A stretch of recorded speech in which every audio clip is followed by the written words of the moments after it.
قال رسول الله صلى الله عليه وسلم إن الله فضلني على الأنبياء আল্লাহর রাসূল বলেন আল্লাহ তাআলা আমাকে সমস্ত নবীদের উপরে শ্রেষ্ঠত্ব দিয়েছেন। সুবহানাল্লাহ বলেন। ইমাম জালালউদ্দিন সুয়ুতি বলেন ইন্নাল্লাহা আযজা ওয়া জাল্লা লাম ইউতি আহাদাম মিনাল আমবিয়া'i ওয়াল মুরসালিন মু'জিজাতান ওয়ালা ফাদিলা। আল্লাহ তাআলা পৃথিবীর সব নবীকে যত মুজিজা দিয়েছেন, যত মুজিজা বুঝেন,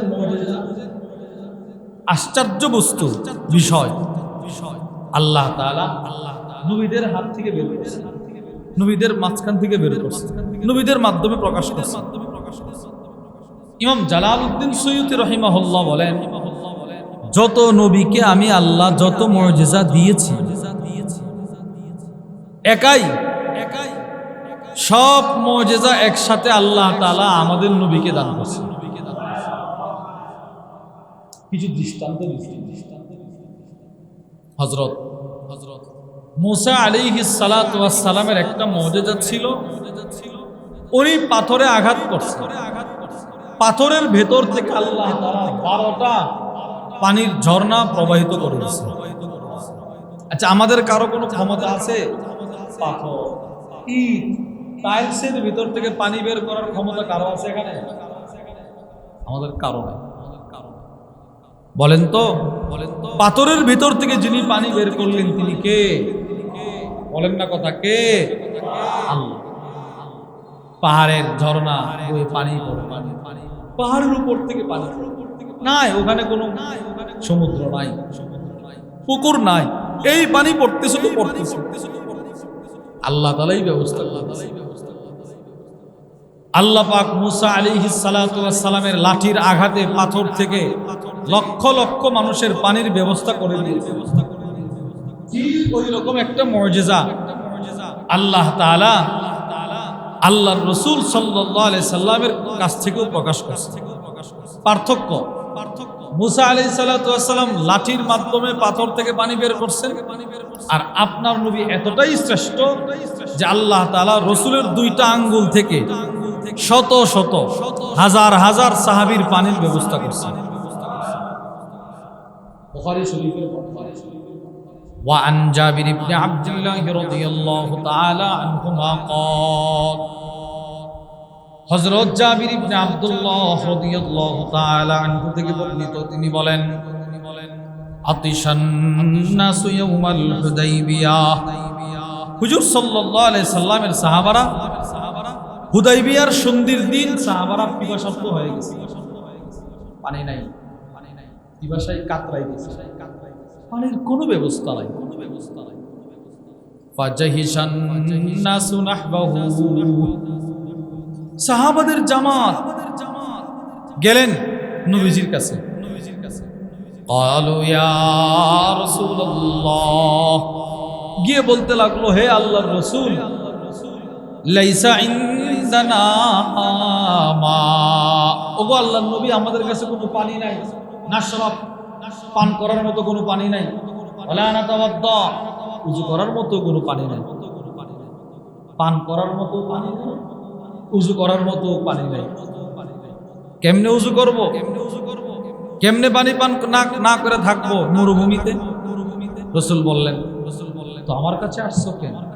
তো ইল্লা মা বাইনা ইয়াদাইক, আপনার সামনে যেই ছোট্ট রাকওয়া, যেই মশকটা আছে, মশক, ওই মশকের মধ্যে অল্প একটু পানি ছাড়া আমাদের আর কোনো পানি, বলেন পানি নাই, তাই নাকি?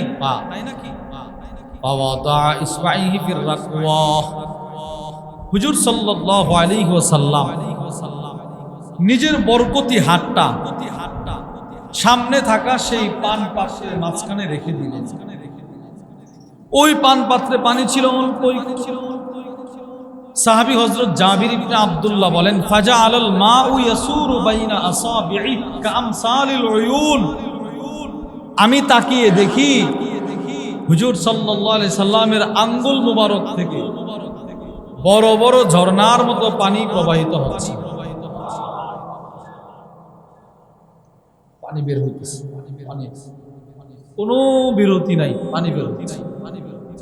সাহাবারা বলে ফাশারিবনা ওয়া তাওয়াদ্দানা, আমরা সেই পানি পান করলাম, আমরা সেই পানি দিয়ে উযুও করলাম। সুবহানাল্লাহ বলেন না? কেমন যেন ছিল সেই পানিটা, যেই পানি আল্লাহ তাআলা সরাসরি নবীজির আঙ্গুল থেকে বের হয়েছে। সাহাবারা বলে আমরা সেই পানি দিয়ে উযুও করছি, পানও করছি, খাইছি। একজন প্রশ্ন করে, হে জাবের, ওই দিন তোমরা কতজন ছিলা? যেদিন তোমরা পানিটা পান করছিলা, যেই দিন নবীজির আঙ্গুল থেকে পানি বের হয়েছিল, ওই দিন তোমরা কতজন ছিলা? কতজন? হযরত জাবির ইবনে আব্দুল্লাহ বলে, ওই দিন কতজন ছিলাম ওইটা পরে বলতেছি, যেইভাবে পানি বের হচ্ছিল, লাউ কুন্না মিআতা আলফ লাকাফানা, ওই দিন যদি আমরা 1,00,000 মানুষও থাকতাম, রসুলের আঙ্গুল থেকে যেইভাবে পানি বের হচ্ছিল 1,00,000 মানুষের জন্য যথেষ্ট হয়ে যেত। বলেন তো 1,00,000 মানুষের জন্য কি পরিমাণ পানি যথেষ্ট? 1-1.5 কিলো, 2 লিটার 4 লিটার পানি, বুঝেন? 1,00,000 মানুষের জন্য কি পরিমাণ পানি যথেষ্ট হওয়া দরকার ছিল? অনেক লিটারের লিটার, হাজার হাজার লিটার পানি দরকার। সাহাবী বলেন, আল্লাহর রাসূলের আঙ্গুল মুবারক থেকে হাজার হাজার সাহাবাদের জন্য পানির ব্যবস্থা আল্লাহ করে দিয়েছে। এবার বলে, আমরা কতজন ছিলাম জানো? বলে কতজন? আমরা ছিলাম ওই দিন 1500 সাহাবী। সুবহানাল্লাহ জুড়ে বলেন, সবাই বলেন সুবহানাল্লাহ। কতজন সাহাবী? 1500 সাহাবীর পানির ব্যবস্থা রাসূলের আঙ্গুল থেকে আল্লাহ পাক করে দিয়েছে। চিন্তা করেন।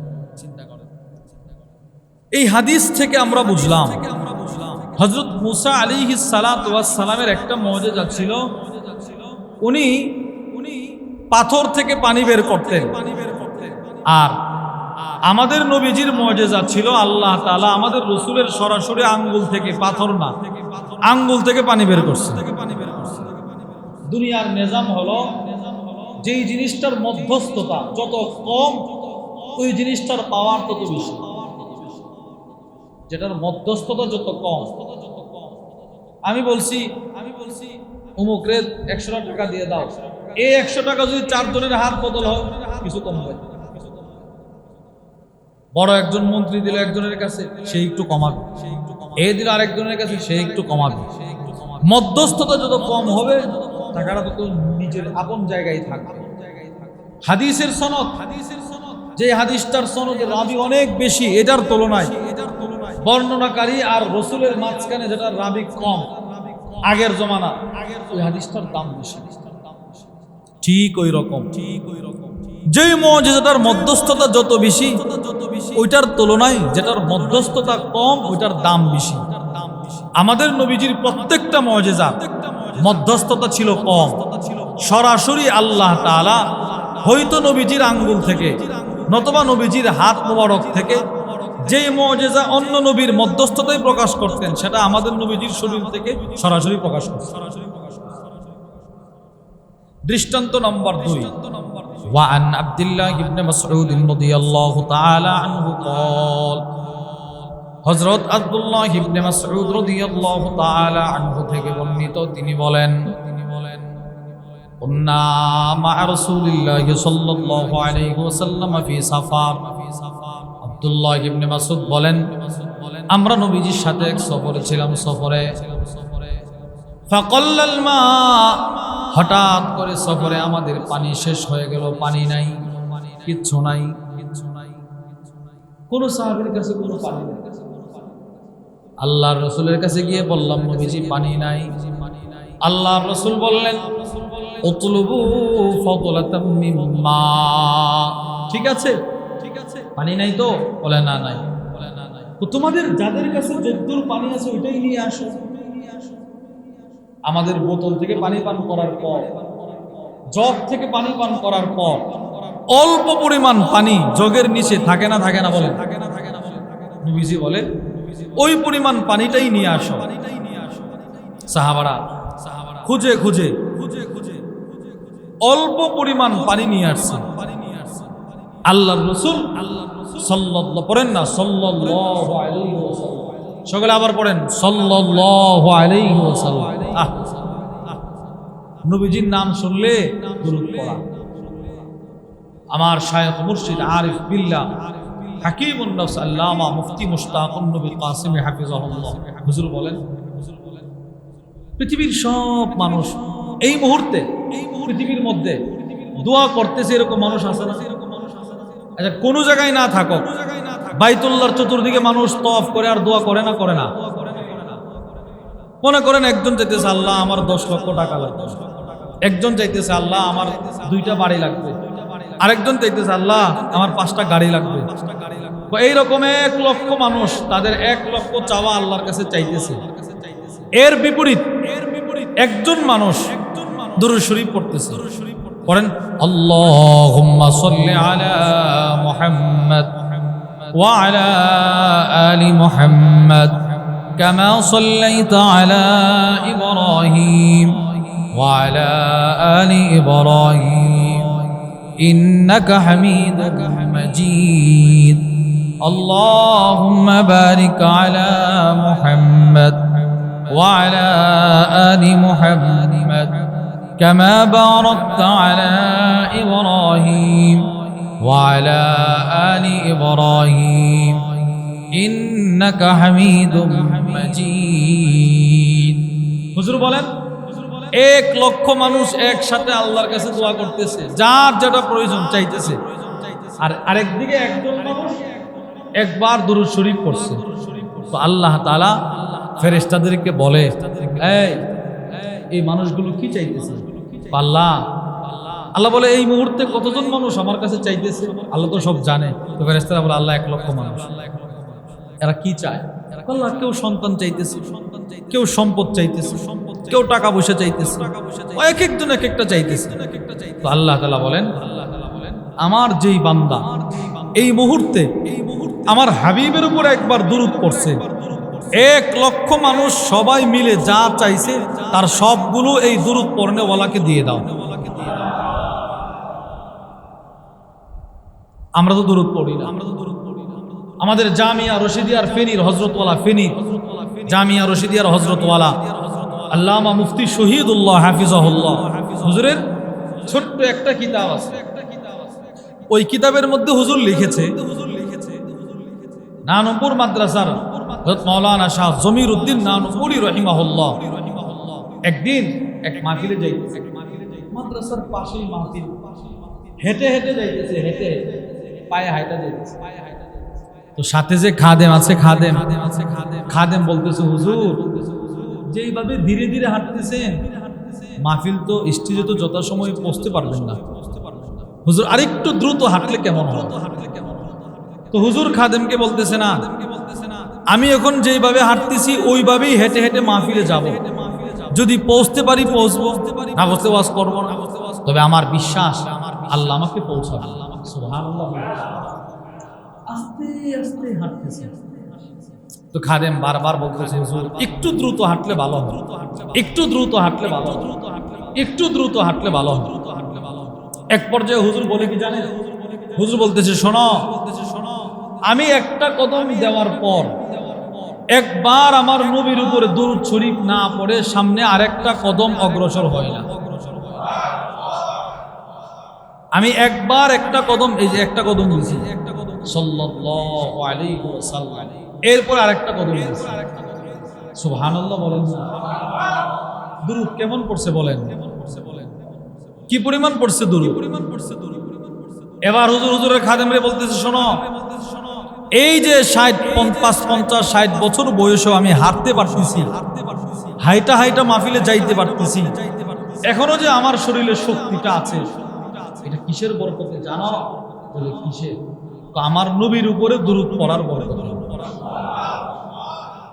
পড়েন সাল্লাল্লাহু আলাইহি ওয়াসাল্লাম, সাল্লাল্লাহু আলাইহি ওয়াসাল্লাম, সাল্লাল্লাহু আলাইহি ওয়াসাল্লাম, সাল্লাল্লাহু আলাইহি ওয়াসাল্লাম, সাল্লাল্লাহু আলাইহি ওয়াসাল্লাম। আল্লাহর রাসূল বলেন, আমার কোন উম্মত যদি একবার আমার উপরে দরুদ পড়ে, সাথে সাথে তার 10টা গুনাহ আল্লাহ মাফ করে দিবেন। সুবহানাল্লাহ। বলেন কয়টা গুনাহ? আপনি আপনার জিন্দগির সবচাইতে বড় বড় 10টা গুনাহের কথা স্মরণ করেন, আর খালেস দিলে নবীর উপরে একবার দরুদ পড়েন, আপনার 10টা গুনাহ আল্লাহ মাফ করে দিবেন। আল্লাহ মাফ করে দিবেন। তো হুজুর সাল্লাল্লাহু আলাইহি ওয়াসাল্লাম সাহাবাদেরকে বললেন, তোমাদের কাছে অবশিষ্ট যে পানি আছে ওই পানিটা নিয়ে আসো, তো নিয়ে আসো পানিটা। তো সাহাবারা খুঁজে মিলেই অল্প একটু পানি নবীজির কাছে নিয়ে গেছে। হযরত আব্দুল্লাহ ইবনে মাসউদ বলেন, বুখারীর বর্ণনা, ফাদখালা ইয়াদাহু ফিল ইনা, আল্লাহর রাসূল নিজের বরকতি হাতটা ওই জগের মধ্যে রেখের মধ্যে তাকায় দেখি নবীজির আঙ্গুল মুবারক থেকে ঝর্ণার মতো পানির ব্যবস্থা আল্লাহ করে দিয়েছে। দুইটা দৃষ্টান্ত থেকে আমরা কি বুঝলাম? হযরত মুসা আলাইহিস সালাতু ওয়াস সালাম লাঠির দ্বারা পাথরে আঘাত করে পাথর থেকে পানি বের করতেন, আর আপনার নবী, আমার নবী সরাসরি হুজুর সাল্লাল্লাহু আলাইহি ওয়াসাল্লাম আল্লাহ পাক নবীজির আঙ্গুল থেকে শত শত সাহাবীর পানির ব্যবস্থা করে দিয়েছেন। প্রিয় ভাই আমার, এই এতক্ষণ যে আলোচনাটা আপনারা শুনলেন, এটা থেকে কিন্তু আপনার আমার করণীয় কিছু নাই, এটা শুধু আলোচনা করার বিষয়। এর দ্বারা নবীজির ভালোবাসা, নবীজির আজমত, নবীজির হুরমত, আমার নবীজির শান মান, এগুলো আমার এই অন্তরে বসবে, রাসূলের প্রতি ভালোবাসার আগ্রহ সৃষ্টি হবে। আমি করবটা কি? এটা থেকে যদি করণীয় কিছু না থাকে তো আমার করার বিষয়টা কি? আল্লাহ বলেন, মা আতাকুমুর রাসূল ফাখুযুহু, তোমার রাসূল, তোমাদের নবীজি যা যা নিয়ে আসছে তোমরা ওইগুলো করো। সুবহানাল্লাহ বলেন। রাসূল যা যা করেছেন, বলেন সবাই বলেন, নবীজি সেগুলো করা। রাসূল যেগুলো থেকে বিরত থেকেছেন সেগুলো থেকে কি থাকা? সাহাবারা নবীজি কি করছেন, সাহাবারা শুধু এটা খুঁজতেন, এটা খুঁজতেন, এটা খুঁজতেন। আপনি শুনলে আশ্চর্য হবে, নবীজির জমানায় ছোট ছোট সাহাবারা লুকিয়ে লুকিয়ে নবীজির ঘরে ঘুমাইতো। সুবহানাল্লাহ বলেন না? কেন ঘুমাইতো? যে আল্লাহ রাসূল এশারের নামাজ তো পড়ছে, ফজরও পড়বে, মাঝখানে পুরো নামাজ পড়তো কিনা এটা দেখা। বুখারীর বর্ণনা, হযরত আব্দুল্লাহ ইবনে আব্বাস রাদিয়াল্লাহু তাআলা আনহুমা বলেন, আমি একদিন নবীজির ঘরে ঘুমাইছি নবীজির রাতের আমল দেখার জন্য। হঠাৎ করে নবীজি ঘুম থেকে উঠলেন, উজুর পানির ব্যবস্থাটা আমি আব্দুল্লাহ ইবনে আব্বাস করে দিয়েছি। নবীজি উজু করলেন, নামাজে দাঁড়ায় গেলেন, নামাজ পড়লেন, আবার ঘুমাইলেন, আবার উঠলেন, আবার নামাজ পড়লেন। এই হাদিস থেকে আপনারা কি বুঝলেন? রাসূল কখন কি আমল করত, সাহাবারা সেটা খুঁজত। সাহাবারা কি করত? কিছু দৃষ্টান্ত শোনেন, সাহাবারা যে নবীজির থেকে আমল খুঁজত, কিছু দৃষ্টান্ত শোনেন। এক নাম্বার, নবীজি সাল্লাল্লাহু আলাইহি ওয়াসাল্লামের সাহাবী আনাস ইবনে মালিক, ওনার থেকে সাহাবেত আল বুনানি, সাহাবেত আল বুনানি থেকে সাইয়ার, তিরমিজি শরীফের বর্ণনা। হযরত সাইয়ার একজন বুজুর্গ, ওনার দোস্তের নাম হলো সাহাবেত বুনানি, অনেক বড় বুজুর্গ। হযরত সাহাবেত বুনানি অনেক বড় বুজুর্গ। কত বড় বুজুর্গ? যিনি আল্লাহর কাছে দোয়া করছে, আল্লাহ মরণ তো একদিন আসবে, আল্লাহ আমি যে নামাজ পড়ি, নামাজের মজা আমার কাছে এতটাই ভালো লাগে, আল্লাহ আমি জানি মরণের পরে নামাজ পড়ার অনুমতি থাকবে না, আপনি কিন্তু কবরে আমারে নামাজ পড়ার একটু অনুমতি দিয়ে, তাহলে আমি কলিজা ভাইটা মারা যাব। যারা সিগারেট খায়, ওনার সারাদিনের রোজার পরে কিন্তু দেখবেন ইফতারের পরে সাথে সাথে একটা সিগারেট না খাইলে পেট ফুলে যায়। যারা পান খায় অভ্যস্ত, দেখবেন ইফতার যদ্দুরই করে পান তার একটা মুখে দেওয়া লাগবে। আমাদের অভ্যাস হলো এগুলো, আর বুজুর্গদের অভ্যাস ছিল নামাজ নামাজ নামাজ নামাজ। সুবহানাল্লাহ বলেন। একটা কিতাব আছে, ছোট্ট একটা কিতাব, আব্দুর রহমান ইবনু মুহাম্মদ আল মাসরি লিখেছেন। ওই কিতাবের নাম হলো লাযযাতুস সালাহ, নামাজের স্বাদ। বলেন কিসের স্বাদ? কি তরকারির স্বাদ? বলেন কিসের স্বাদ? নামাজের স্বাদ। ওই কিতাবের মধ্যে আছে। হযরত আসওয়াদ ইবনে সালেম বলেন, রাকাতাইন উসাল্লিহিমা আহাব্বু ইলাইয়া মিনাল জান্নাহ, 2 রাকাত নামাজ আমি পড়তে পারা এটা আমার জান্নাতের চাইতেও আমার কাছে শ্রেষ্ঠ। সুবহানাল্লাহ বলেন। কি আজীব কথা বললো। 2 রাকাত নামাজ আমি পড়তে পারা এটা আমার কাছে আমার জান্নাতের চাইতেও কোটি কোটি গুণ বেশি শ্রেষ্ঠ। আর এই কথাটা কি সাধারণ না দামি কথা? এই কথাটা বলছে একজন বলে না, তুমি ভুল বলছো, জান্নাতের চাইতে আবার নামাজ শ্রেষ্ঠ হয় কেমন? তিনি বলেন, শোনো, জান্নাত আল্লাহ আমাকে দিবেন আমার সন্তুষ্টির জন্য। আমি এত কষ্ট করে নামাজ পড়ছি, জান্নাতটা দিয়ে আমার একটা সান্ত্বনা দিবেন। জান্নাত দিবেন আল্লাহ আমাকে আমার সন্তুষ্টির জন্য, আর নামাজ পড়ি আমি আমার রবের সন্তুষ্টির জন্য। আমার সন্তুষ্টির তুলনায় আমার রবের সন্তুষ্টিটা আমার কাছে প্রিয়। নামাজ, আমি নামাজ পড়ি না, আপনি নামাজ পড়েন না। কি পরিমাণ মাগরিবের আজান এই কানটা শুনছে, বলেন কি পরিমাণ জোহরের আজান এই 2, কি পরিমাণ আসরের আজান এই 2 কান শুনছে। এই আজকে খেলা আছে, অমুক দেশের খেলা, এটা কানে আসার সাথে সাথে সময়ের অপেক্ষার প্রহর গণে কখন ওই খেলার সময়টা আসবে। এই আজকে মাঠে ওই এলাকার বড় খেলা আছে, ফাইনাল খেলা, এটা এই তারিখটা কানে আসার সাথে সাথে সময়ের অপেক্ষা করে না বলেন। মুয়াজ্জিন যে আজান দিল জোহরের আজানটা, কি বুঝাইলো? আর আধা ঘন্টা আছে, আর 30 মিনিট, আর 29 মিনিট, আর 28 মিনিট, আর 25 মিনিট। না, খেয়াল নাই। এই ঘরে কাজ করতেছে, এই ঘুমাইতেছে, এই খাইতেছে, এই মোবাইল টিপতেছে, এই টেলিভিশন চালাইতেছে, পরিবর্তন নাই। এই কিতাবের মধ্যে আছে, ইদা জান্না লাইলুন আল তাঈশু ইলাল ফাজর।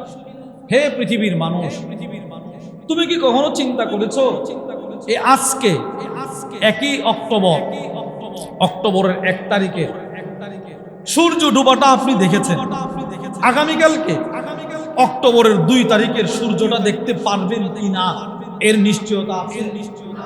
আপনি কি মনে করেন না আজকের এই রাতটা পৃথিবীর অনেক মানুষের জিন্দেগির শেষ রাত? আচ্ছা, কারো না কারোর জন্য হবে না নাকি কারো জন্য হবে না? হবে, কিন্তু এখানে যারা বসছে এদের জন্য হতে পারে, এই এলাকার কারো না কারোর জন্য হতে পারে, কিছু মানুষের জন্য হবে, এটা নিশ্চিত কিছু মানুষের জন্য হবে।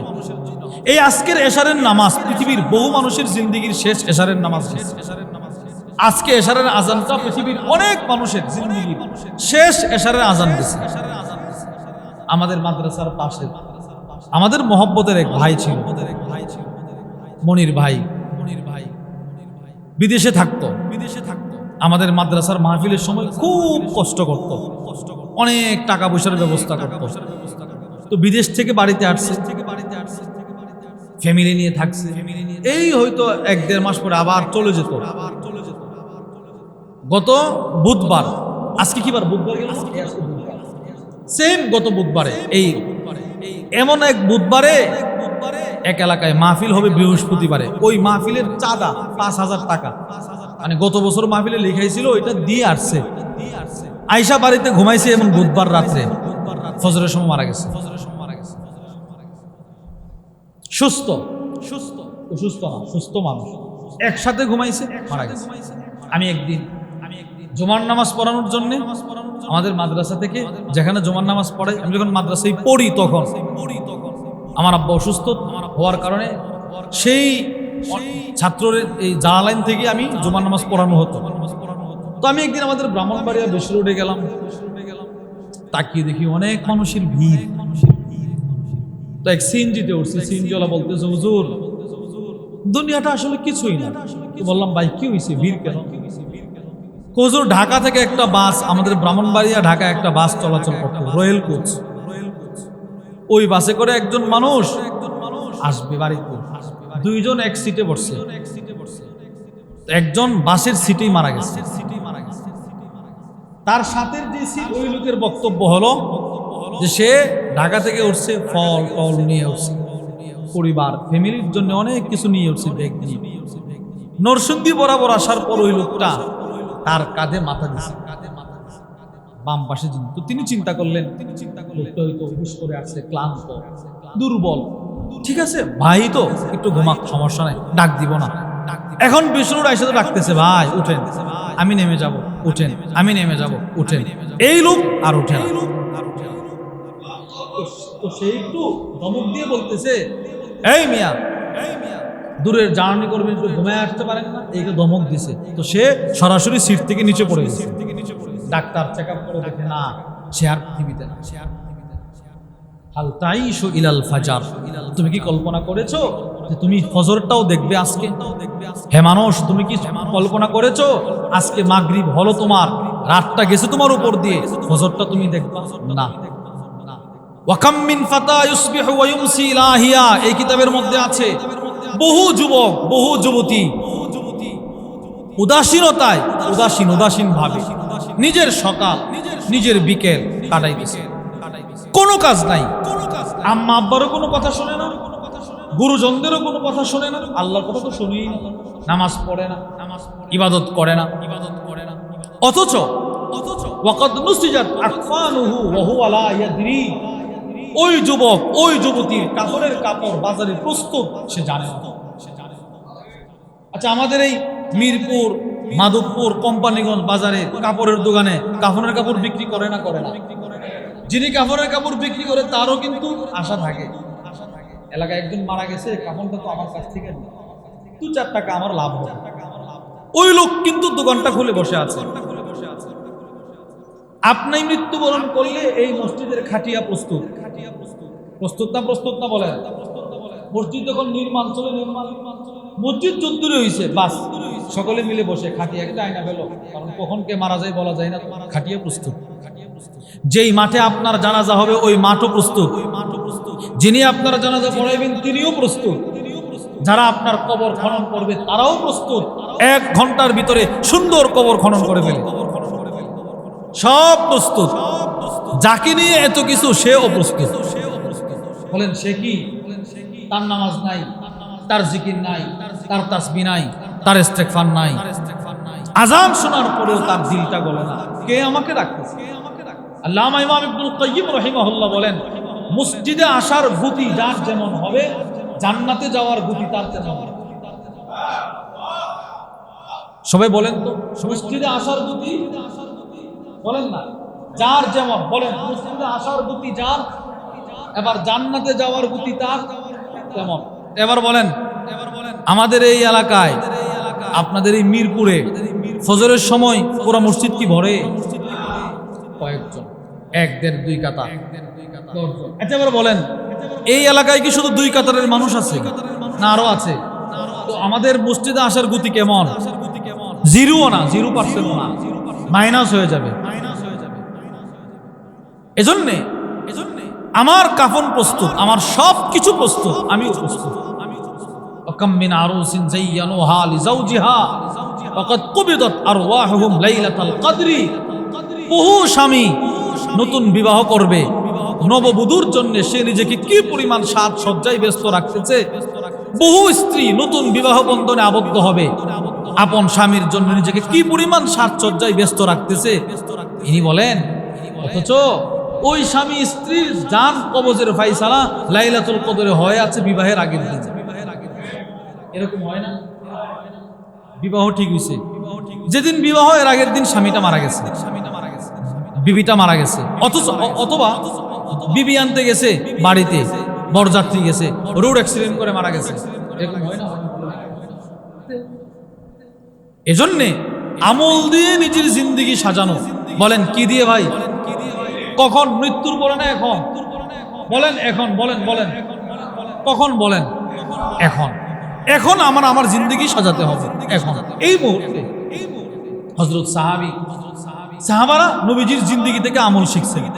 হযরত সাইয়ার বলেন, আমি আমার বন্ধু হযরত সাহাবেদ বুনানির সাথে রাস্তা দিয়ে হাঁটছি, খেয়াল করে শোনেন, রাস্তা দিয়ে ফামাররা আলা সিবিয়ান, কিছু বাচ্চাদের পাশ দিয়ে হযরত সাবিত বুনানি হেঁটে হেঁটে যাচ্ছে, কিছু বাচ্চাদের পাশ দিয়ে যাওয়ার সময় ফাসাল্লামা আলাইহিম, সাবিত বুনানির মতো বুজুর্গ বাচ্চাদেরকে একটা সালাম দিছে। তো সালাম দেওয়ার পর হযরত সাইয়ার বলে, আপনি এত বড় ব্যক্তি, এত বড় তাবি, আপনি কি বাচ্চাদেরকে সালাম দেওয়ার সুযোগ পান? ও ভাই সাইয়ার, বাচ্চাদেরকে সালাম দেওয়া এটা একটা আমল, এই আমলটা আমি শিখছি স্বয়ং নবীজির সাহাবী হযরত আনাস ইবনে মালিকের কাছ থেকে। তাই নাকি? বলে হ্যাঁ। কিভাবে? তো তুমি যখন আজকে আমার সাথে রাস্তা দিয়ে হাঁটতেছো, একদিন আমিও নবীজির সাহাবী হযরত আনাস ইবনে মালিকের সাথে রাস্তা দিয়ে হাঁটতেছিলাম। আজকে আমি যেমন কিছু বাচ্চাদেরকে দেখা সালাম দিছি, একদিন নবীজির সাহাবী আনাস ইবনে মালিকও বাচ্চাদেরকে সালাম দিয়েছেন। আজকে তুমি যেমন আমাকে প্রশ্ন করেছো আপনি বাচ্চাদেরকে সালাম দেওয়ার সুযোগ পান, তো সেম আমিও প্রশ্নটা করেছিলাম নবীজির সাহাবীকে, আপনি বাচ্চাদেরকে সালাম দেওয়ার সময় পান? ওই সময় হযরত আনাস ইবনে মালিক আমার জবাব দিয়েছিল, ভাই সাহাবের, বাচ্চাদেরকে সালাম দেওয়া এটা একটা আমল, এই আমলটা আমি শিখেছি স্বয়ং নবীজির কাছ থেকে। কিভাবে? কুনতু মান নবী সাল্লাল্লাহু আলাইহি ওয়াসাল্লাম, আমি একদিন নবীজির সাথে রাস্তা দিয়ে হাঁটতেছিলাম। ফামাররা আলা সিবিয়ান, নবীজি কিছু বাচ্চাদের পাশ দিয়ে হেঁটে যাচ্ছিলেন। ফাসাল্লামা আলাইহিম, আল্লাহর রাসূল বাচ্চাদেরকে সালাম দিয়েছিলেন। এরপর থেকে আমি চিন্তা করলাম, কিরে নবীজি যদি বাচ্চাদেরকে সালাম দিতে পারে, রাসূলের চাইতে ব্যস্ত তো পৃথিবীতে আর কেউ ছিল না, এই নবী বাচ্চাদেরকে সালাম দেয়, আমিও জিন্দেগিতে কোনো বাচ্চাকে দেখলে সালাম না দিয়ে থাকবো না, সালাম দেব। এই দেখেন, নবীজি থেকে সাহাবী, সাহাবী থেকে তাবি, তাবি থেকে তাবে তাবি। এই হাদিস থেকে আপনারা কি বুঝলেন? সাহাবারা নবীজির জিন্দেগি থেকে আমল শিখতেন। আমল বলেন কি শিখতেন? এইটাকেই বলছে মা আতাকুমুর রাসূল ফাখুযু। দৃষ্টান্ত নম্বর 2, মুসলিম শরীফের বর্ণনা। وعن عبد الله بن عمر رضي الله تعالى عنهما قال, আব্দুল্লাহ ইবনে উমর থেকে বর্ণিত, তিনি বলেন, বাইনামা নাহনু নুসাল্লি মা রাসূলিল্লাহি সাল্লাল্লাহু আলাইহি ওয়াসাল্লাম, আমি একদিন নবীজির সাথে এক নামাজি ছিলাম, নামাজে নবীজি নামাজ পড়াইতেছেন, সাহাবারা নামাজ পড়তেছেন। فقال رجل من القوم, এক সাহাবী নামাজের মাঝখানে দাঁড়ায় বলল, নামাজের মাঝখানে বলে উঠল, আল্লাহু আকবার কবীরা। বলেন, সবাই বলেন, বলেন আল্লাহু আকবার কবীরা ওয়ালহামদুলিল্লাহি কাসীরা ওয়া সুবহানাল্লাহি বুকরাতাও ওয়া আসীলা। আল্লাহু আকবার কবীরা ওয়ালহামদুলিল্লাহি কাসীরা ওয়া সুবহানাল্লাহি বুকরাতাও ওয়া আসীলা। এই তিনটা কালিমা একদম সাহাবী নামাজের মাঝখানে বলে উঠছে, নামাজের মাঝখানে। ফালাম্মা সাল্লা, রাসূল নামাজ শেষ করলেন। এবার আল্লাহর রাসূল নামাজ শেষ করার পর প্রশ্ন করলেন, মানিল কাইলু কালিমাতা কাদা ওয়া কাদা, এই তোমাদের মধ্যে কে পড়ছো রে? নবীজি বললেন, এই তিনটা কালিমা কে পড়ছো নামাজে? একটু দাঁড়াও। তো সাহাবী একটু ঘাবড়ায় গেছে, কিরে কেমনে দাঁড়াবো, নবী আবার কিছু বলে কিনা। তিনি দাঁড়াইছেন। আল্লাহর রাসূল বলেন, তুমি পড়ছো না? কি বলে হ্যাঁ। আজিবতু লাহা, সাহাবী তুমি যখন এই তিনটা কালিমা পড়ছো, তোমার তিন কালিমার সওয়াব দেখে আমি রাসূল আশ্চর্য হয়ে গেলাম। সুবহানাল্লাহ। তোমার তিন কালিমার সওয়াবের বর্ণনা জিবরিল আমাকে দিছে, আমি তো আশ্চর্য হয়ে গেছি। কেন, কি হয়েছে? আল্লাহর রাসূল বলেন, ফুতিহাত লাহা আবওয়াবুস সামা, তোমার তিন কালিমার সওয়াব নেওয়ার জন্য ফেরেশতারা এমন ভাবে ছোটাছুটি শুরু করে দিল যে আল্লাহ তাআলা আকাশের সবগুলো দরজা খুলে দিয়েছে। বলেন আল্লাহু আকবার কবীরা ওয়ালহামদুলিল্লাহি কাসীরা ওয়া সুবহানাল্লাহি বুকরাতাও ওয়া আসীলা। বলেন তো, আপনারা বলেন দেখি, বলেন কে কে পারে?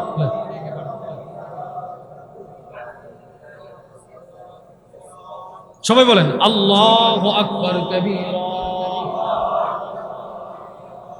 মুখস্থ করতে পারবেন? বলেন ইনশাআল্লাহ। এর চেয়ে কঠিন শব্দ মুখস্থ করছেন, এর চেয়ে কঠিন শব্দ। কোম্পানিগত এই শব্দটা সৌদি আরবের একজনের শিখাই, দেখেন তার দাঁত ভেঙে যাবে। মানে আমাদের দেশের কিছু এলাকার নাম আছে, এই নাম কোন আরবি দেশের মানুষটা শিখাইতে পারবে না, তার মুখ দিয়ে আসবেই না। বললাম আর কি, কথার কথা। বিংলাবাড়ি আছে না, কি বিংলাবাড়ি, মেটাঙ্গ, এইগুলো শিখায়, এরা বলবে কি বলতেছে রে, এইরকম কঠিন শব্দ তো জন্মসূত্রে শিখে ফেলছে। আর এই তাসবিহগুলো শিখার দরকার আছে না নাই? বলেন আল্লাহু আকবার কাবীরা ওয়ালহামদুলিল্লাহি কাসীরা ওয়া সুবহানাল্লাহি বুকরাতাও ওয়া আসীলা। আল্লাহর রাসূলের সাহাবী এই তিন কালিমা পড়ার কারণে আকাশের সবগুলো দরজা আল্লাহ খুলে দিয়েছেন। আমাদের হযরত ওয়ালা আরিফ বিল্লাহ হাকিমুন নফস আল্লামা মুফতি মুশতাকুন নবী কাসিম হাফিজাল্লাহ হুজুর বলেন, কিয়ামত পর্যন্ত যারা তিনটা জিনিস বুকে ধারণ করে এই কালিমাগুলো পড়তে পারবে, এক নাম্বার আল্লাহর ভালোবাসা, বলেন, দুই আল্লাহর রহমতের আশা, তিন আল্লাহর আযাবের ভয়। কয়টা কথা বললাম? এক নাম্বার আল্লাহর ভালোবাসা, বলেন, দুই আল্লাহর রহমতের আশা, তিন আল্লাহর আযাবের ভয়। এই তিনটা জিনিস আপনি অন্তরে নিয়ে যদি এই তিনটা কালিমা পড়তে পারেন, আপনার জন্য আকাশের সবগুলো দরজা আল্লাহ খুলে দিয়েছেন। বলেন আল্লাহু আকবার কাবীরা ওয়ালহামদুলিল্লাহি কাসীরা ওয়া সুবহানাল্লাহি বুকরাতাও ওয়া আসীলা। এবার এই হাদিস যেই সাহাবী বর্ণনা করতেছেন, ওনার নাম হলো হযরত আব্দুল্লাহ ইবনে উমর। আব্দুল্লাহ ইবনে উমর বলেন, ফামা তারাকতুহুন্না মুনযু সামি'তু রাসূলুল্লাহি সাল্লাল্লাহু আলাইহি ওয়াসাল্লাম, আমি যেদিন এই তিন কালিমার ফজিলত নবীজির জবান থেকে শুনেছি, ওই দিনের পর থেকে আজকে মৃত্যু পর্যন্ত এই তিন কালিমা আমি কোনোদিন ছাড়ি নাই। নবীজির জিন্দেগি থেকে আমল শিখছে, আমল। মা আতাকুমুর রাসূলু ফাখুযুহু, রাসূল যা নিয়ে আসছেন ওইগুলো গ্রহণ করো। এই হাদিস থেকে আপনারা কি বুঝলেন? হযরত আব্দুল্লাহ ইবনে ওমর কি বলল? যেদিন আমি নবীজির কাছ থেকে আমলটা শিখছি, সেদিনের পর থেকে আজকে পর্যন্ত এই আমল আমি কখনো। তাহলে সাহাবারা নবীজির জিন্দেগি থেকে কি শিখতেন? বলেন না, কি শিখতেন? দৃষ্টান্ত নাম্বার 3, এটাও মুসলিম শরীফের বর্ণনা।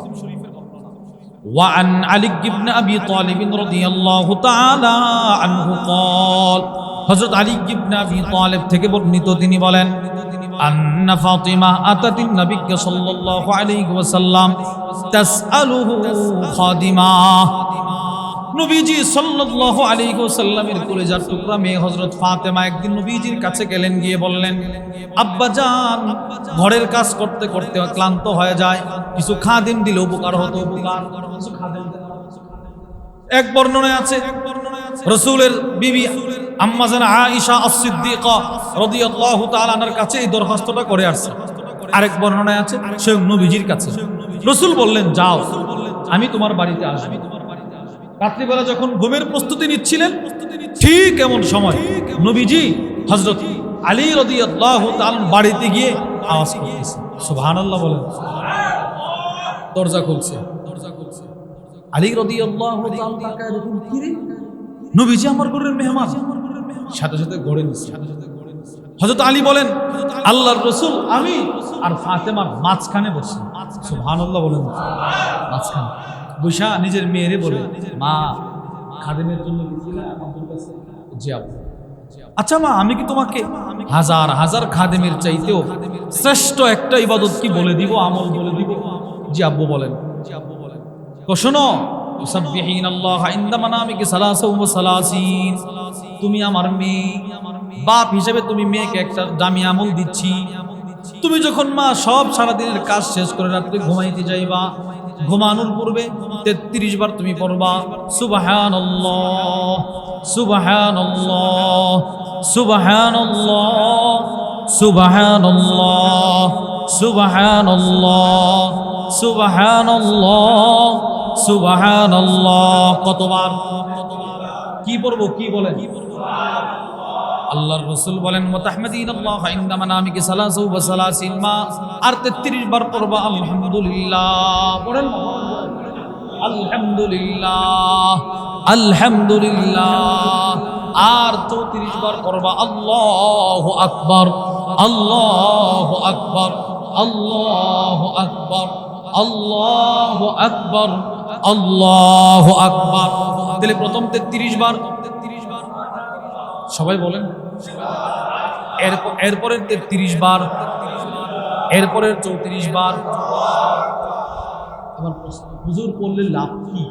মুসলিম শরীফের বর্ণনা, قال رسول الله صلى الله عليه وسلم খুল্লাতান, নবীজি বলেন দুইটা আমল আছে এরকম, লা ইউহাফিজু আলাইহিমা আবদুল মুসলিম ইল্লা দাখালাল জান্নাহ।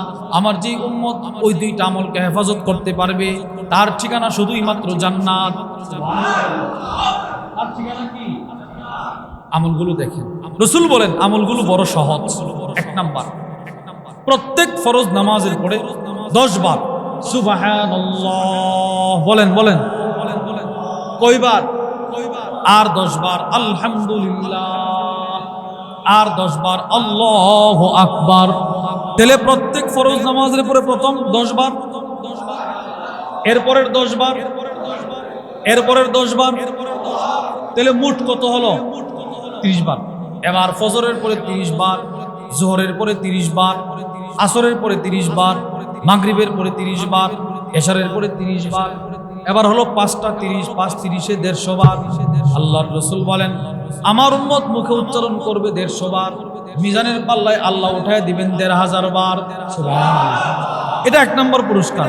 2 নাম্বার, এশারের নামাজ পড়ার পর আপনি 10 বার 10 বার 10 বার পড়লেন, হালাল হারাম বাইসা চললেন, মানুষকে কষ্ট দিলেন না। এশারের পরে যদি আপনার ইন্তেকাল হয়ে যায়, রাসূল বলেন দাখালাল জান্নাহ, সোজা তুমি আল্লাহর জান্নাতে চলে যাইবা। আচ্ছা 10 বার পড়া কি কঠিন না সহজ? তুমি নিজে বলতেছেন ইয়াসির, আমলটা সহজ, কিন্তু আমার উম্মত এটাও করতে পারবে না। সালামটা ফিরাই দিও। শয়তান তারে যত ধরনের কুমন্ত্রণা পৃথিবীতে থাকতে পারে সব দিতে থাকতে পারে। দোকানে যাও, দোকানে যাও, কাস্টমার ভিড় জমাইছে, খেতে যাও, গাড়িতে যাও, এই যাও। আমরা পড়বো তো ইনশাআল্লাহ। এই 30 বার পড়তে কত ঘন্টা লাগে? 1 মিনিট। এক শ্বাসে একবার বলেন, তাহলে 1 মিনিট পড়েন সুবহানাল্লাহ সুবহানাল্লাহ সুবহানাল্লাহ সুবহানাল্লাহ সুবহানাল্লাহ সুবহানাল্লাহ সুবহানাল্লাহ সুবহানাল্লাহ সুবহানাল্লাহ সুবহানাল্লাহ আলহামদুলিল্লাহ আলহামদুলিল্লাহ আলহামদুলিল্লাহ আলহামদুলিল্লাহ আলহামদুলিল্লাহ আলহামদুলিল্লাহ আলহামদুলিল্লাহ আলহামদুলিল্লাহ আলহামদুলিল্লাহ আলহামদুলিল্লাহ আল্লাহু আকবার আল্লাহু আকবার আল্লাহু আকবার আল্লাহু আকবার আল্লাহু আকবার আল্লাহু আকবার আল্লাহু আকবার আল্লাহু আকবার আল্লাহু আকবার আল্লাহু আকবার। এই হলো 1 মিনিট। 1 মিনিটে পড়লাম কতবার? এবার মুসলিম শরীফের বর্ণনা, রাসূল বলেন একবার সুবহানাল্লাহ আকাশ জমিনের ফাঁকা জায়গা আল্লাহ নেক দ্বারা পরিপূর্ণ করে দেয়। একটা আশ্চর্যের কথা, এই কিতাবের মধ্যে আছে। আপনার একবারের সুবহানাল্লাহর বরকতে পৃথিবীতে যত মাখলুকাত আছে, সমস্ত মাখলুকাতের রিজিকের ব্যবস্থা আল্লাহ আপনার একবার সুবহানাল্লাহর বরকতে করে দিয়েছে। আজকে আজকে আজকে বিহিমা ইউরজাকুল খালক, সুবহানাল্লাহ আলহামদুলিল্লাহ এর বিনিময়, এর বরকতে, সুবহানাল্লাহ আলহামদুলিল্লাহ লা ইলাহা ইল্লাল্লাহর বরকতে আজকে আপনার ফজরের নামাজের সেজদার সুবহান রাব্বিয়াল আলার বরকতে না, রুকুর সুবহান রাব্বিয়াল আযীম না, আপনি যে নিয়তটা বাঁধছেন, নিয়তটা বাঁধার সময় যে আল্লাহু আকবার বলছেন, ওই আল্লাহু আকবারের বরকতে আজকেও আটলান্টিক মহাসাগরের সবচেয়ে বড় মাছের রিজিকের ব্যবস্থা আল্লাহ করেছেন। শুধু আপনার সুবহানাল্লাহ বরকত, শুধু আপনার এই একটা তাসবিহ বরকত। আমাদের এই মসজিদের টাইলসের নিচে মাটি আছে না নাই? ওই মাটির নিচে কীট পতঙ্গ, এদের কিন্তু রিজিকের প্রয়োজন। বলেন বলেন, আপনার সুবহানাল্লাহর বরকতে এদের রিজিকের ব্যবস্থাও আল্লাহ করে দিয়েছে।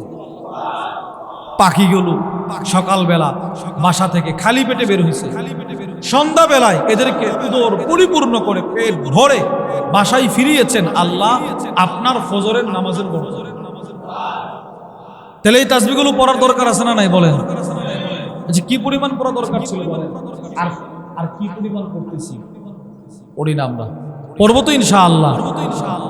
তিরমিজি শরীফের বর্ণনা, রাসূল বলেন কেউ যদি একবার পড়ে সুবহানাল্লাহ, এই একবার সুবহানাল্লাহর বরকতে আল্লাহ তাআলা, একবার সুবহানাল্লাহর বরকতে তার অতীত জীবনের সবগুলো গুনাহ আল্লাহ মাফ করে দেন।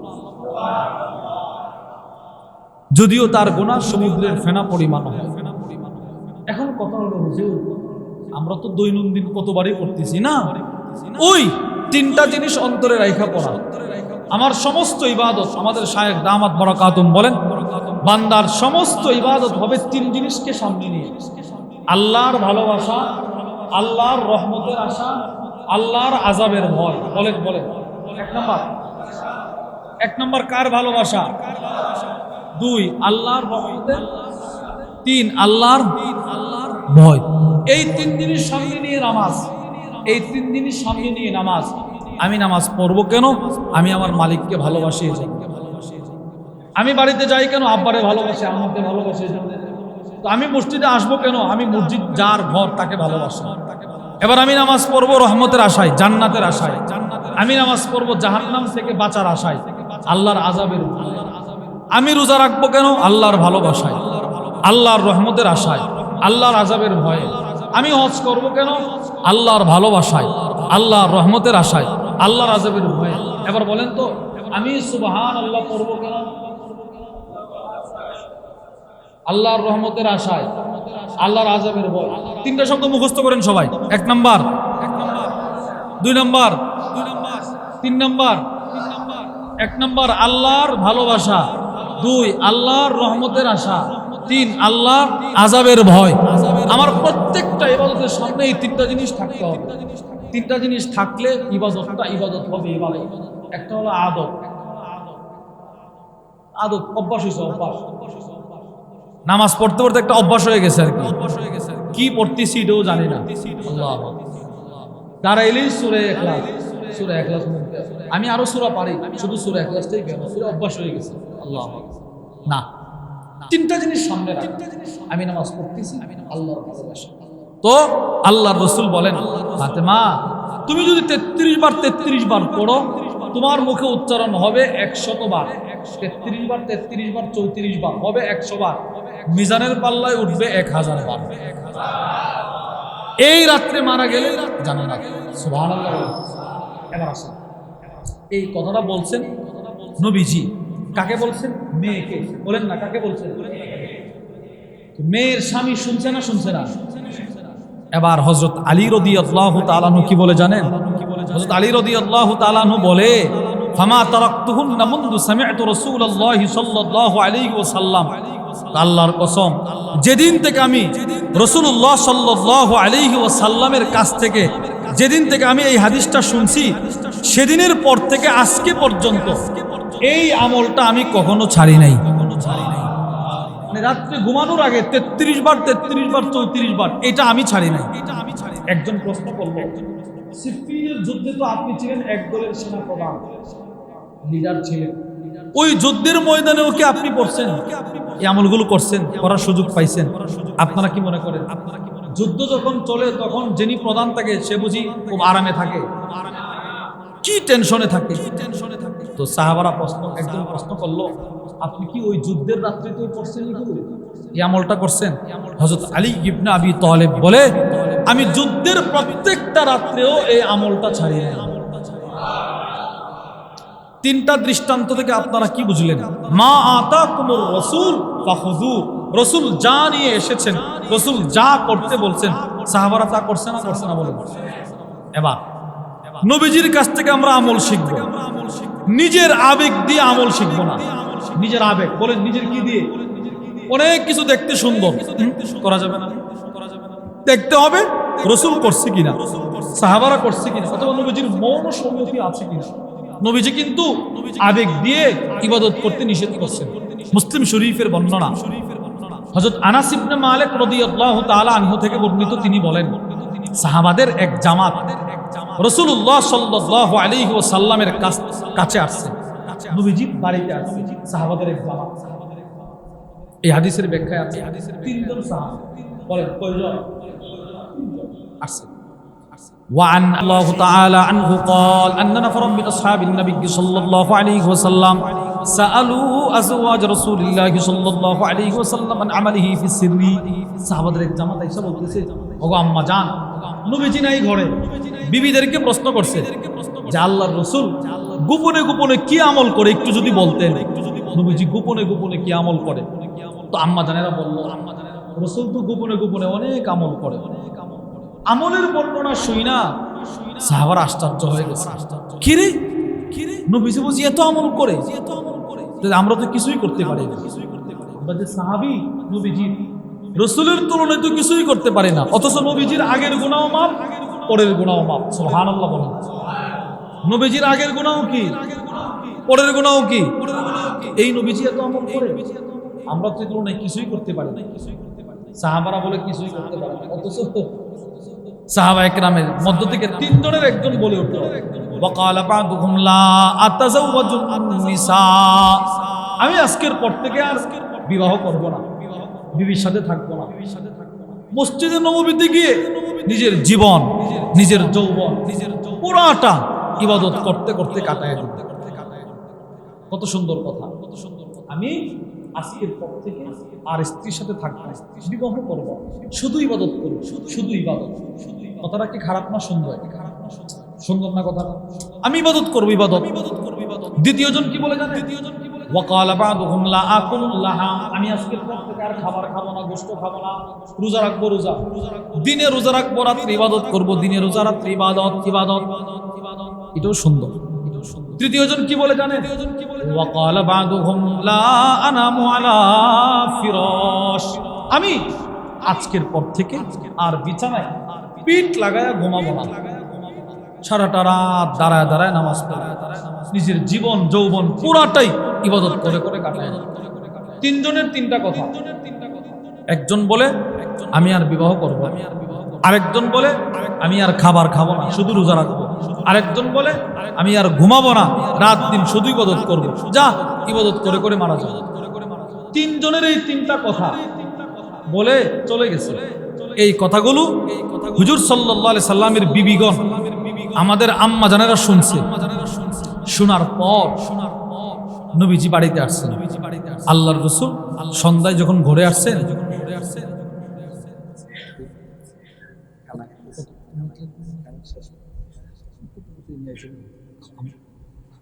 এই মাইকটা আমার জন্য খুব বেশি, আমার এখানে একটা অপারেশন, এটা বারবার লাগে তো কষ্ট হচ্ছে।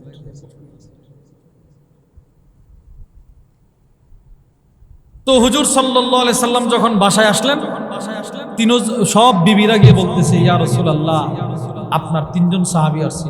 আচ্ছা কি বলছে? এরা এসে আপনার গোপন আমল সম্পর্কে আমাদেরকে প্রশ্ন করছে। আমরা বলছি যে আপনি এই এই আমল করেন। তারা কি বলবো? তারা একজন বলতেছে আর কখনো বিবাহ করবেন। রাসূল বলে তাই নাকি? তারা আরেকজন বলতেছে আর কখনো খাবার খাবে না, রোজা রাখবে। আরেকজন বলে আর কখনো ঘুমাবে না।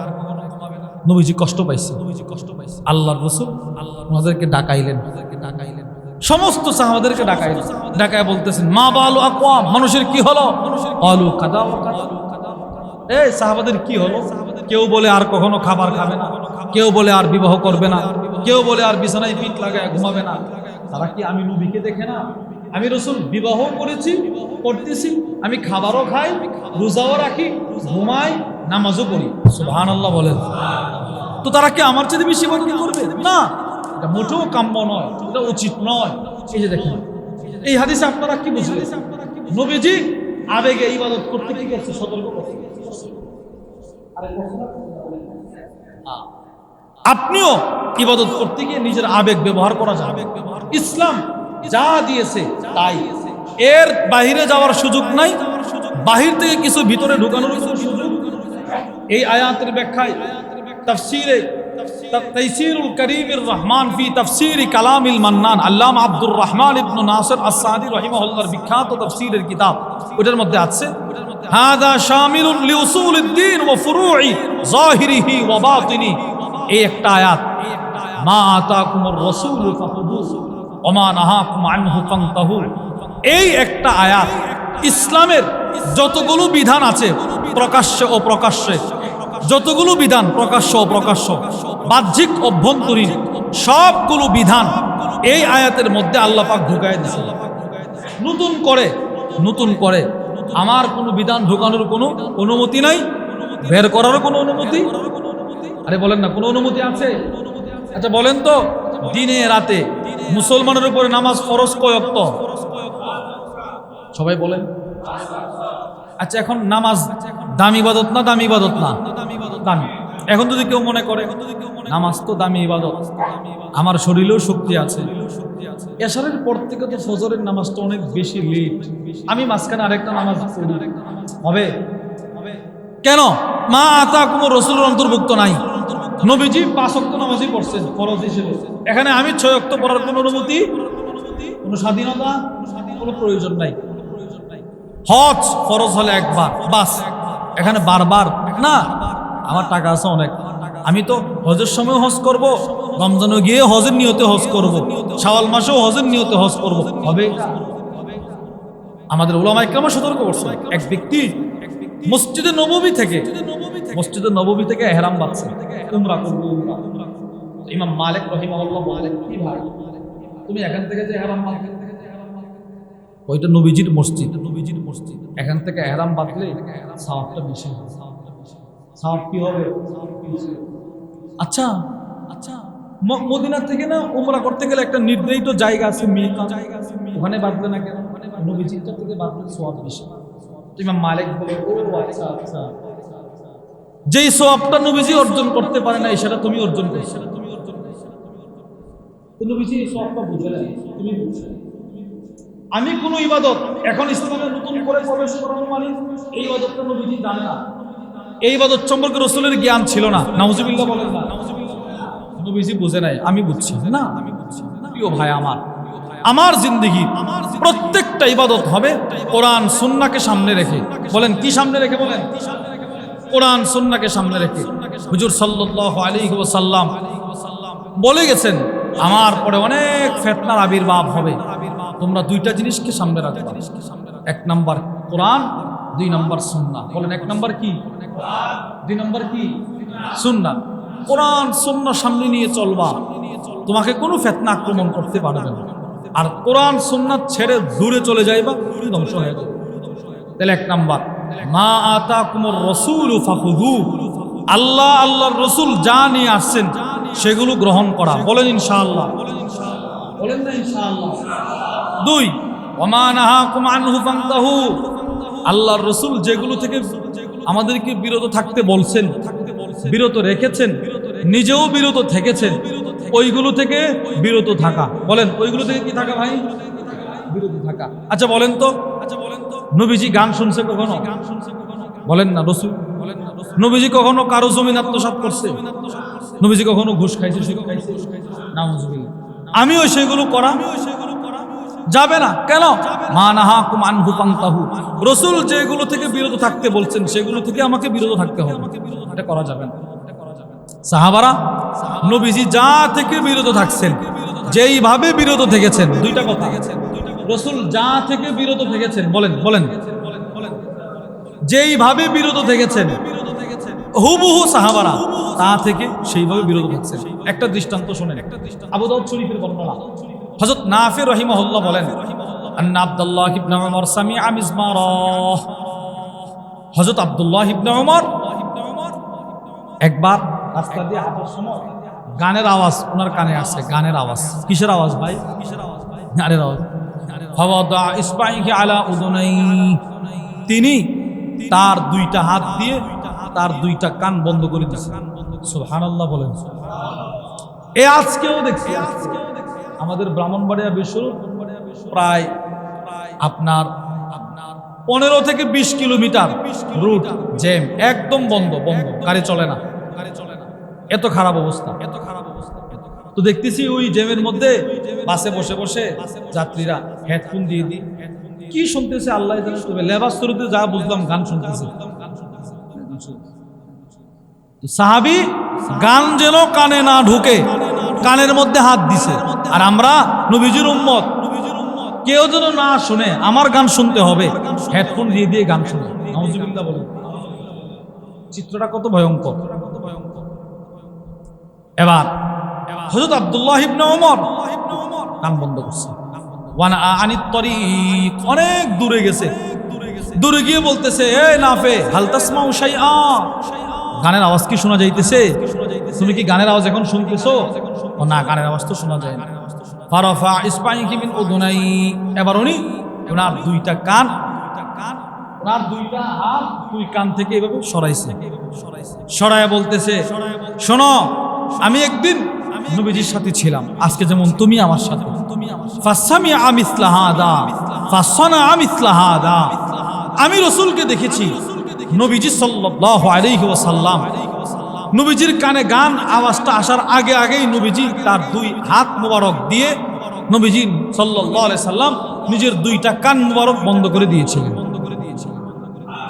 চিন্তা করুন, নবীজি এভাবে বন্ধ করে দিয়েছে। অনেকটা দূরে গেছে। দূরে গিয়ে আমি আব্দুল্লাহকে বলছিলাম, আব্দুল্লাহ, গানের আওয়াজ কি শোনা যায়? আমি বলছিলাম, না ইয়া রাসূলুল্লাহ, গানের আওয়াজ তো শোনা যায় না। তখন নবীজি নিজের দুইটা হাত মোবারক কান মোবারক থেকে সরাইছে। ওই নবীজির কাছ থেকে আমি শিখছি। তাহলে এবার বলেন, মা নাহাকুম আনহু ফান্তাহু, রাসূল যেগুলো থেকে বিরত থাকতে বলছে সেগুলো থেকে সাহাবারা বিরত থাকছে না? থাকছে না? বলেন। নবীজি বিরত থাকতে বলছে, বাস বিরত। বুখারীর বর্ণনা, হযরত নু'মান ইবনে বাশির এক সাহাবী, ওনার ছেলে বাশিরকে উনি একটা গোলাম হাদিয়া দিয়েছে। একটা গোলাম হাদিয়া দিয়েছে। তো নু'মানের বিবি বাশিরের আম্মা বলে, লা আরদু হাত্তা তুশহিদা রাসূলুল্লাহ সাল্লাল্লাহু আলাইহি সাল্লাম, স্বামী, যতক্ষণ পর্যন্ত না এই বিষয়টা রাসূলকে আপনি না জানাইবেন ততক্ষণ পর্যন্ত আমি সন্তুষ্ট হব না। আপনি যে আমার ছেলেকে একটা গোলাম দিয়েছেন, অনেক ভালো কাজ করছেন, কিন্তু নবীকে একটু জানাতে হবে, রাসূলকে একটু জানান। তো নবীকে জানাইছে। স্বামী গেছে, সন্তানকে নবীর কাছে। আল্লাহ রাসূল বলেন, আতাইতা সাইরা ওয়ালাদিক মিসলা হাদা, এই নু'মান, তুমি কি তোমার শুধু বাশির সন্তানকে গোলাম হাদিয়া দিছো, নাকি তোমার সব সন্তানকে একটা একটা করে হাদিয়া দিছো? বুঝেন নাই? সবাইরে দিছো একটা একটা করে, নাকি শুধু বাশিরকে দিছো? ও ইয়া রাসূলুল্লাহ, শুধু আমি আমার এই ছেলেটাকে একটা গোলাম হাদিয়া দিছি, আর কাউরে দেই নাই। আল্লাহর রাসূল বলেন, ইত্তাকিল্লাহ, বেটা তুমি আল্লাহকে ভয় করো, ওয়াদিল বাইনা আওলাদিকুম, সন্তানদের মাঝখানে ইনসাফ করো, ইনসাফ। নবীজি নিষেধ করলেন, না, তাকে একা গোলাম দেওয়া যাবে না, তুমি জুলুম করতেছো। সমাজে অনেক মা বাপ আছে এরকম, এক সন্তানকে বেশি দেয়, আরেক সন্তানকে কম। আছে না? না, নবীজি নিষেধ করছে।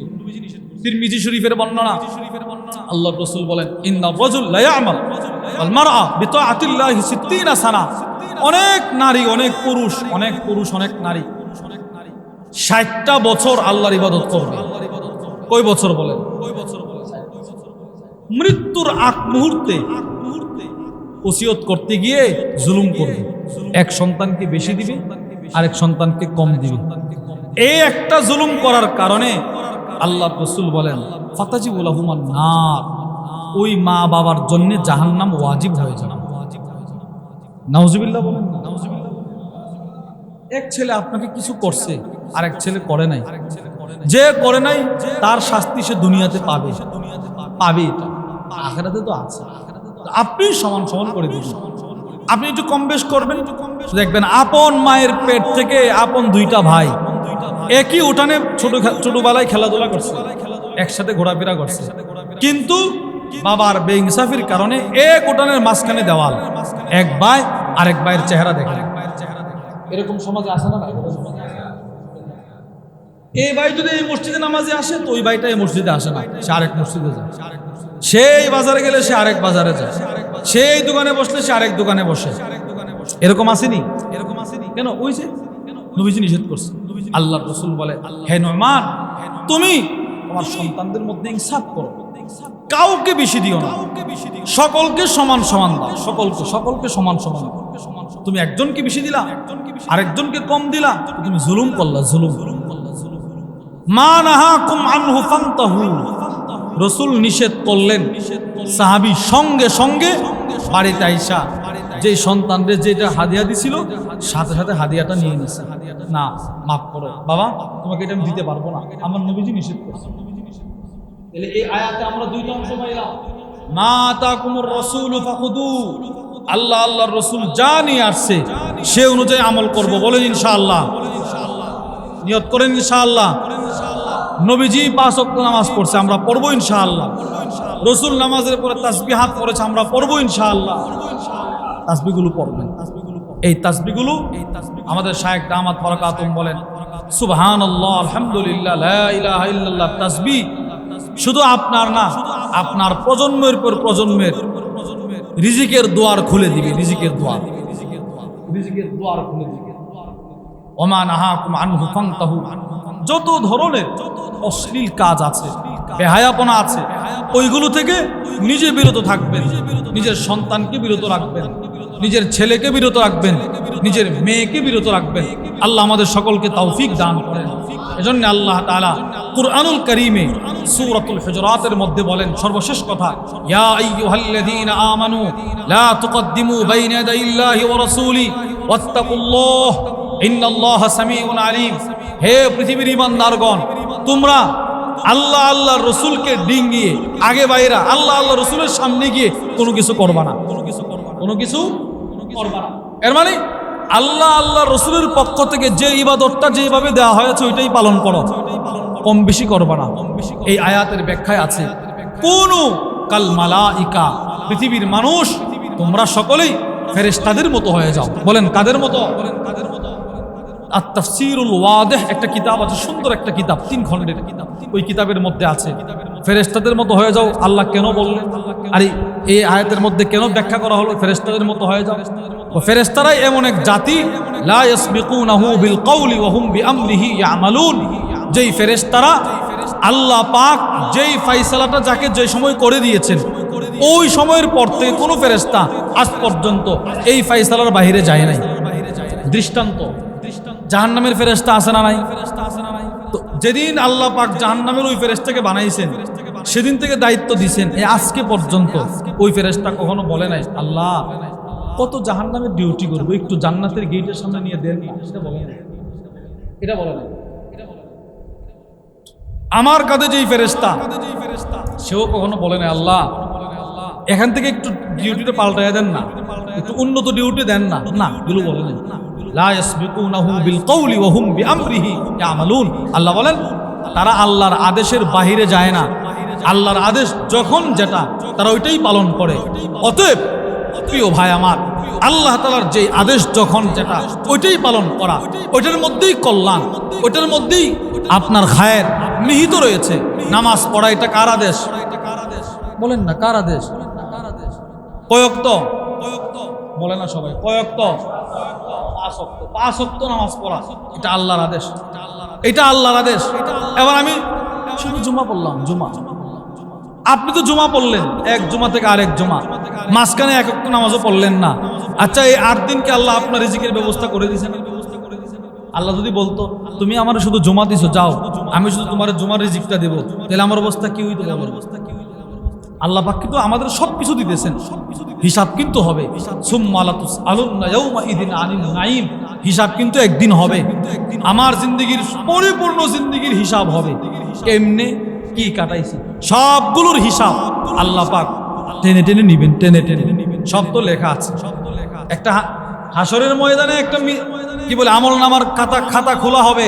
মিসলামাত দিল বাসা, আমার চোখের পাওয়া যতদূর পর্যন্ত যাবে, যতদূর পর্যন্ত আপনি এখান থেকে চাইলে মরুভূমিতে আপনার চোখের সীমানাটা যেই দূর পর্যন্ত যাইতে পারে ততটুক লম্বা একটা পৃষ্ঠা হবে, একটা পৃষ্ঠা। কই পৃষ্ঠা বলেন না, কই পৃষ্ঠা? একটা পৃষ্ঠা। ওই রকম খাতা হবে 99টা, এক একটা খাতার মধ্যে হাজার হাজার কোটি কোটি পৃষ্ঠা থাকবে। আবার বলেন তো আমার অবস্থাটা কি হবে? প্রত্যেকটা জিন্দেগির ছোট থেকে ছোট, বড় থেকে বড় সবগুলো আমল, বদ নেক সবগুলো লেখা থাকবে, সবগুলো লেখা থাকবে। আমাদের হযরত ওয়ালা আরিফ বিল্লাহ হাকিমুন নফস আল্লামা মুফতি মুশতাকুন নবী কাসিম হাফিজুল্লাহ হুজুর বলেন, ডেট সহ লেখা থাকবে, ডেট সহ, তারিখ সহ, কখন করছি, কোথায় করছি, কিভাবে করছি, সবগুলো সহ লেখা থাকবে, সবগুলো সহ। হুজুর আসতেছে, জি বলেন আলহামদুলিল্লাহ, বলেন বলেন আলহামদুলিল্লাহ। আমাদের আজকের মাহফিলের প্রধান অতিথি সারা বাংলাদেশের প্রসিদ্ধ একজন আলেম, শাইখুল হাদিস আল্লামা হাফেজ মুফতি আব্দুল বাতেন কাসিমি হাফিজাহুল্লাহ হুজুর চলে আসছেন ইনশাআল্লাহ। হুজুর আমাদেরকে নিয়ে গুরুত্বপূর্ণ নসিহত পেশ করবেন। আমরা হুজুরের জন্য দোয়া করি, আমাদের সমস্ত মুরব্বীদের জন্য দোয়া করি। তো আমরা আমাদের জিন্দেগি সাজাবো হুজুর সাল্লাল্লাহু আলাইহি ওয়াসাল্লামের সুন্নাহ মোতাবেক যতগুলো আমল আমরা পাবো সেগুলো দিয়ে আল্লাহ আমাদের সকলকে তৌফিক দান করেন।